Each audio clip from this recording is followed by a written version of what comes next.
ভাইজান, আপনার একটা ফুল কিনে দেন। ফুল নেওয়ার যোগ্যতা সবাই রাখে না।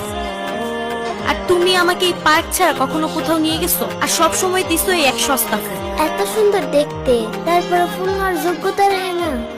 বাইরের দিকটা সুন্দর হলে হয় না রে, ভেতরটাও সুন্দর হতে হয়। কিছু মানুষের মুখে মধু থাকলেও অন্তর বিষ থাকে। কি বলেন ভাইজান, বুঝি না কিছু।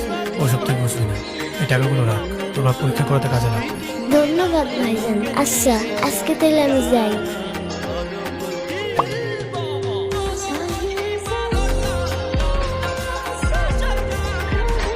আমাকে ক্ষমা চাওয়ার সুযোগটা পর্যন্ত দাও না। ক্ষমার চান্স তাকে দেওয়া যায় যে ভুল করে, আর যে ধোকা দেয় সে তো কোনোটারই চোখ করে। এই যে মিস্টার, কতক্ষণ ধরে কল দিচ্ছি, ধরছেন না যে? কথা বলছি না, ফোন তো গাড়িতে। Thank you. সামান্য একটা ফুল পেয়ে এত খুশি হয়ে গেলে? ফুল পেলে কোন মেয়ে খুশি হয় না বলো তো? চলো।